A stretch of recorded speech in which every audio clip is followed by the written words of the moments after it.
Hello everybody, this is TipTop MTG here today with another Magic the Gathering video. In today's video, I'm going to be playing some MTG Arena and playing a big red deck of sorts. So it's basically just a bunch of awesome red cards. Generally, red plays in the I'm gonna win really fast territory, but they have a ton of cards that are in the higher CMCs that can be really fun to build around. The whole inspiration for this deck was Leyline Tyrant. Now, before we move into the actual gameplay, I'm just gonna talk really quickly about the format of this. Generally, in the past, when I've done standard or historic gameplay, I've done pre-recorded games, and then I do a voiceover. But I think that I'm gonna try out doing some recording while I'm playing to add maybe more suspense, or just make it so it's not like, oh yeah, I already know the outcome of these events, and I think that it will work out better. But I want to know your guys' thoughts at the end of the video, so leave those in the comments as you have them. But why don't we break down the deck a little bit? So yeah, my main inspiration for building this deck was Leyline Tyrant. I was like, okay, I have 3 of them, you know, I just want to throw those in a deck and kind of build around it. And I was like, what does this want me to play? Well, it kind of wants me to play big spells. So the first things I kind of added were Volcanic Geyser, Shatter Skull Smashing, Perfosis Intervention. You know, all of these cards let you just kind of pay X to deal some damage. Now, Perfosis Intervention can only really deal damage to players through a weird trample creature, but that's fine. It also can remove creatures. Shatter Skull Smashing is nice because it is a land, but it also can be a removal spell. And Volcanic Geyser is one of our main win cons because it can just go straight to the face. Now, on top of that, obviously the deck needs more than that. With Scute Swarms and Omnaths running around, Storm's Wrath felt like a pretty good choice to throw in here. It can get rid of those Omnaths, get rid of the Scute Swarms. So I threw in some of those. I threw in some of the nicer, like, 5-drops. We have Luca, who can, like, use his -2 on a Bone Crusher Giant to then go get either a Leyline Tyrant, Brass Chaunter, or Terror of the Peaks. Or, you know, we have things like Fiery Emancipation, which is going to triple all of our damage. There are a lot of really awesome things you can do with this. For instance, you could play Brash Taunter and then have a Fire Emancipation out, and then you can say take Bone Crusher Giant, use the the Stomp ability on Brash Taunter. That does 6 damage to it, and then it does 18 damage to your opponent. There are lots of really awesome things you can do like that. We have Thundering Stroke, which is going to deal 7 damage to 3 different targets because there's only red mana in the deck. You will always get that if at least 7 red mana was spent. So yeah, you're going to be able to just kind of deal 7 damage to 3 targets. Generally, this is going to hit a player, and if you have Fire Emancipation out when you do it, this is generally just going to be a win the game kind of card. Moving over here, we have Valakut Awakening. Because we are playing such an expensive deck, if we do happen to draw, say, a bunch of the cards over here, and we need some of the cheaper cards or the land cards, we can use these Valakut Awakenings in order to kind of refresh our hands, or we can also use them as a tap land, so that, you know, if we need to get some extra lands, we can do that. On the lower end, we have Robber of the Rich, which I think really works well in a big red deck. First off, it is a small creature that costs very little, which is nice because you do need those, but they also allow you to gain card advantage and cast your opponent's stuff, which may be bigger, and then, like, Leyline Tyrant might help you get that mana to use. We have Cleansing Wildfire, which can help get rid of some of your opponent's, you know, triumphs or castles or really anything you want to get rid of, but it also just draws us a card, maybe can let us kind of cycle through our lands if we're overdrawing lands. We have Perfosis Intervention, which can kill creatures, create a big elemental, and then we have Claim the Firstborn, which is just nice for, like, stealing enemy, not Omnaths, stealing enemy Urrows, and all of that. Now, this was filmed before the standard change on Monday, the 28th. So if, say, you see a match where my opponent is playing like an Urrow was banned, yeah, that's why. But keep that in mind. Overall, this deck is really fun. It's not something super meta, and I really don't want to fight Omnath, Urrow, whatever nonsense, so I'm going to play this in the normal play queue. But yeah, right now it's really fun. It's not optimized for best of 3 yet, but it could very easily be, you know, added there. Maybe throw in some artifact removal, all that. If you want the deck list, it'll be in the comment or in the description down below. Either way, why don't we jump right into a game? This hand is okay. We have the Robber of the Rich for an early game play. We're a little light on lands considering we have 2 Terror of the Peaks and a Sundering Stroke, but we do have a Perfosis Intervention for, you know, dealing with any rogue Lotus Cobras or whatever. So I think I am going to keep it. This one is a riskier keep in my opinion. I would have preferred maybe one Terror of the Peak and maybe a land or one of our Valakut exploration things. But we do draw the third land, which is kind of nice. Next turn we can play Robber of the Rich, and assuming our opponent doesn't really play much, we can get a trigger off of it, but they do manage to play a Skyclave Shade. That's interesting. Looks like they may be doing either resurrection stuff or landfall. So because they mulliganed, I won't actually get the card here off of Robber, but that's fine. At this point, next turn, it looks like I'm not going to be able to do much, which does kind of stink, but a Valakut exploration would be nice. Maybe get rid of a Terror of the Peaks and Perforce's Intervention. If they're going to not care if their creatures die, this is going to kind of stink to have in our hand. But we do just keep drawing lands, which is fine. This deck is an expensive deck. Unfortunately, they're going to be hitting me for 6 next turn, which is not great. I may, next turn, I'm going to use Perforce's Intervention on the Phoenix of Ash. I know it has, what do you call it? Escape, but I think I need to do that. I'm also going to leave open Robber of the Rich to be able to block the 3/1. We are already getting really low on life. And then what I'm going to be able to do is I'm going to use Cleansing Wildfire to... I'm actually going to destroy one of my own lands with this, just so that we stop drawing as many lands. I mean, like, it's only going to reduce it by, like, a percentage or two, not even, but it technically will reduce it. We do get Valakut Awakening, which is a land, but we can use it to cycle some things away if we, like, draw another land, for instance. I am probably... Do I block this, or do I block these? Like, this, I'm saving an extra damage, but this... Yeah, I'm going to block this just because these are a lot easier to get back. We are, like, dangerously low. I'm trying to think if there's any cards that can save us. Yeah, Storm's Wrath would be pretty nice right now. The issue with getting a Storm's Wrath...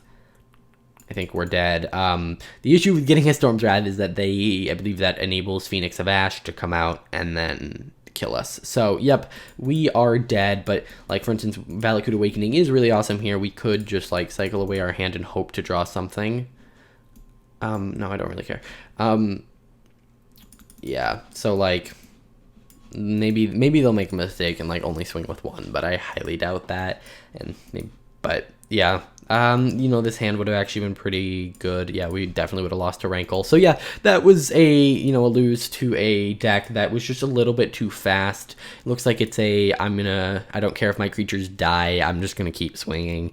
And unfortunately, we didn't draw enough removal to really deal with that, even though they don't care if their creatures die. This hand is amazing. I love it. First off, we get the removal from 2 Bone Crushers, we get the Bone Crushers, we get Leyline Tyrant, which we're only 1 mana from, and then once we get Leyline Tyrant, if it sticks around, which it probably won't, we can get the Fiery Emancipation pretty easily. So, oh, and then we have a board wipe. So yeah, this is looking like a pretty good hand. They're playing black, which I was expecting a Thoughtseize, but we're not doing that. Yeah, we're getting rid of that. So we're playing against Rogues, which is a more control-y deck. That is unfortunate, but it's fine. I'd rather get my 4th land. Which, I mean, I would have gotten my 4th land on time if... Okay, cool. They have flashy cards, but I just want to play my Bone Crusher. Yeah, that's what I was kind of expecting, but we can block it if they try to attack with Bone Crusher. It's kind of what I like. I play Bone Crusher for the removal spell, not the creature, so the creature is very expendable for lots of different things. Like, I don't really care if I Storm's Wrath it. Which, by the way, Storm's Wrath is going to be really good against a Rogue deck. Assuming it resolves. I am going to swing and see what flashy things I have to do. Cool. I'd rather them do this now, and then I can get my Leyline Tyrant down. There may be an argument here to get rid of one of the Thieves Guild Enforcers, but because I have Storm's Wrath, I'm probably just going to do that here in a future turn, so... See, but basically what that did is it got them out of range of, I forgot the name of the card, but there's a card that counters target creature or Planeswalker spell, unless the controller pays 2, and so because they didn't have 2 mana, they couldn't cast that. And it also, if I have 8 cards, it is an instant counter. But next turn, we'll be able to Storm's Wrath and then float 1 mana. Oh, actually, we don't really want a Storm's Wrath anymore, but we'll be able to Bonecrusher Giant, the Thieves Guild Enforcer, if we want, and then float some mana, which will be enough to have... That's really obnoxious. Which will be enough to have Fire Emancipation the next turn. I'm not going to block this. We do get to claim the Firstborn, which is kind of nice. So what we're going to do is we're going to... I think I'm going to kill... I don't know if it really matters. Let me think. If they could resurrect one of these, I would rather them resurrect the real one. But then if the copy... Like, I'm trying to think what the best one here is. If they have a resurrect spell, right, and they resurrected the copy, it can't become a Thieves Guild Enforcer unless there's already one on the battlefield. But it could become something better. So I'm going to take out Thieves Guild Enforcer, because it could become one that 2-cost uncommon. I could play Bonecrusher Giant, but I would rather... You know, I say I'd rather float it, but actually I think that having the blocker for the Guild Enforcer is probably better just to stop the damage. And I would gladly trade a Bonecrusher Giant for a Thieves Guild Enforcer. We can also theoretically steal Guild Enforcer. It won't be a big creature, but we can do that. This is just great. I don't think this is how this deck normally plays, but, you know, it's fine. If I need to, I can...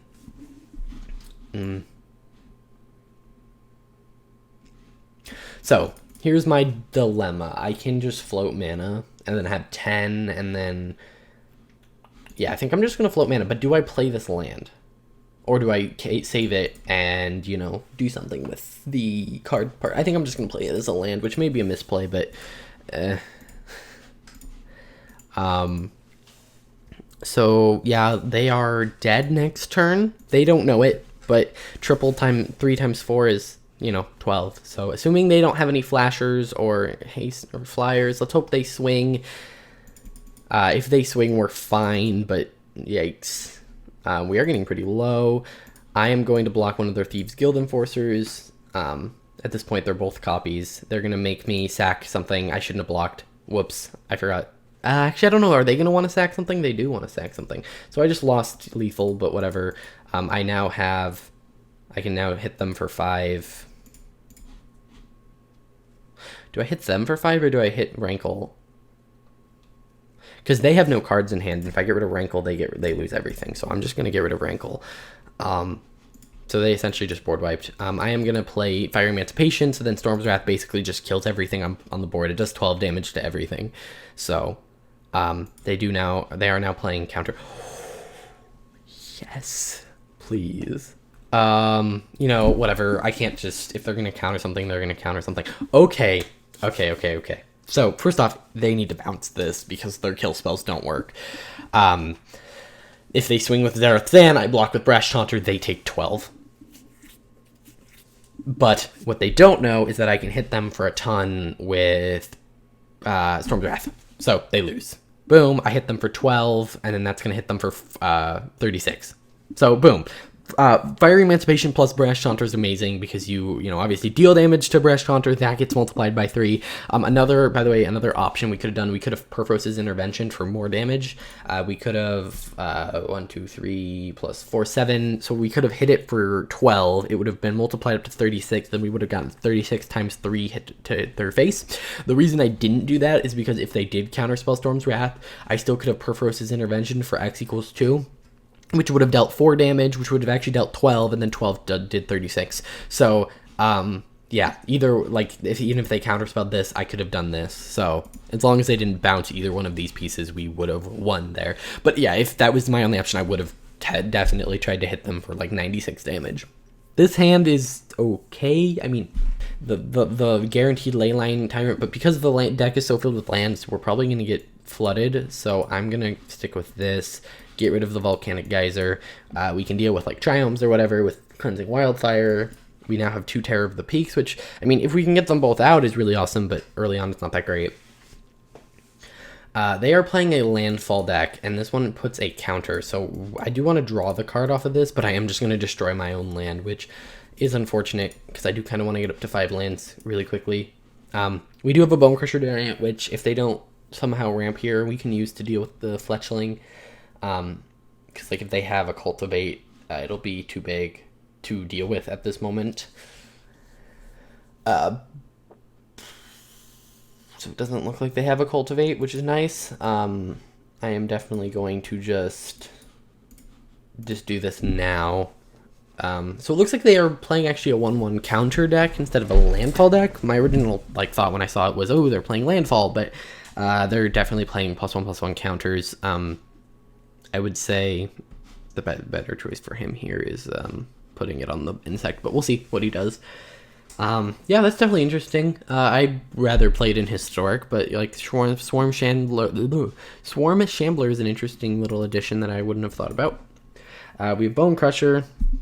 We do have to make sure he doesn't get up to his ults, but we do have lots of direct damage, so I'm not super worried about that. Like, we can Volcanic Geyser him at any time to just knock him down a few pegs. And once we get Terror of the Peaks out, my goal is I'm going to play Terror of the Peaks, hope it doesn't get destroyed, and then cast my other Terror of the Peaks, dealing the 5 damage that we'll need to kill Basri. Actually, we'll probably need a little bit more. Yeah, we'll definitely need more. We'll see. He'll get up to 6 next turn. I can swing with Terror of the Peaks. This will be close. Assuming he doesn't, play a Reacher, we should be fine. And I mean, technically, we just need to keep him off his ult. Just because I don't think we can afford for him to be able to create a 1/1 every turn and then put counters on everything. I am going to let them choose what they want to block with here, but I think if we can get rid of some of their creatures, that'd be great. Yeah, I mean... Sure, yeah. I guess that's interesting. The other way, but it had an effect, so I don't know if I would have really done that. But Scavenging Ooze, that's pretty good. That does mean I think we're gonna get to do Terror of the Peaks kind of stuff. They have to remove this for 2 white. Basri, he's gonna think Basri's gonna survive just because, he's gonna be at 6, but I guess he knows Terror of the Peaks is a thing, so there's a high chance that Basri's dead. So I would not be surprised if he -2s Basri in order to, just create a bunch of little guys knowing that Basri's dead. But if he does do that, I can just kill him on the... Oh, okay. We're going to get hit for a decent amount here, 6, which is not great, but I actually think what I might do is I might swing with Terror of the Peaks at Basri, and then, ooh... And then, ooh. So what do? Do I cast this first? Because Scooz is going to get pretty big here. So is the Scythe Cat, which red isn't really good at dealing with lots of big things. Or do I just go face, right? If I go face, I think I do need to hit Basri, though. If I hit him for face, if I hit face, like, for him, he'll be down to 16. I can then hit Basri. I don't know. Let's just go to combat.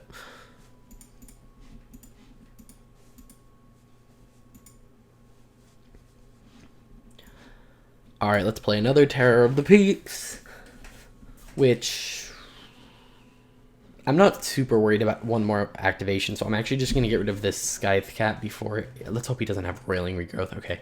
Just before it can get any bigger. Next turn we're going to play Leyline Tyrant, so we'll be able to deal 8 damage. So we'll be able to kind of deal 18 to him. So I think I'm just going to go face next turn. I think going face may have been... No, actually, I don't know. Keeping off his ultimate was kind of important. I don't want... Because he'd be boosting all of his creatures. I don't know. This is actually going to be a really close game. I think the double Terror of the Peaks is too... Okay. Is too valuable to, like, not win. I don't know. So he's going to swing. There are going to be lots of attacking things. So we're going to be swinging it for a lot. I don't know if I would have done that. I would have swung with the 2/2. I mean, I guess he doesn't know what's in my hand, but... Okay, so if he has a boost spell to kill Terror of the Peaks, then I'm probably just dead. And he probably has the whole counter doubling thing. For 3, he's going to put a counter on it, 4 counters, double it. So I am going to block. Even if that does mean Terror of the Peaks dies. If he can boost it enough to where Terror of the Peaks dies, that's a little too close to me dying, so... I don't know what the point of his ultimate or -2ing him was, other than maybe he has some way of dealing like 3 damage or something weird. Alright, so I think we just win. So we can play this for, so we have 5, 7, so we can play this for 6, deal 12 damage, and then, yeah, we have exact lethal on him. Actually, no, more than exact lethal, because this is also a creature. Not 12, sorry. That, yep, I'm just paying 12 for this. We're gonna go 5 for this, so then that's gonna, gosh, I just misplayed. I just totally misplayed. But whatever, it's fine. I mean, technically we still have lethal, so yikes. I kind of forgot that it wasn't double red. So let's hope they can't flash something in, because otherwise we're dead. Flash something in or kill one of my creatures. He's gonna block. Yeah, we have lethal still, even if he blocks, unless he can boost it. But I would have expected him to. He's still dead. But okay. That was kind of pointless. So, yeah, we win that one. So that was definitely an interesting one, where it really came down to the last second, but the double Scourge of the Skyclaves, or not Scourge of the Skyclaves, Terror of the Peaks, really won us the game there. So yeah, that's going to do it for this video. If you enjoyed, please hit that like button, subscribe, and I will see you guys in the next one.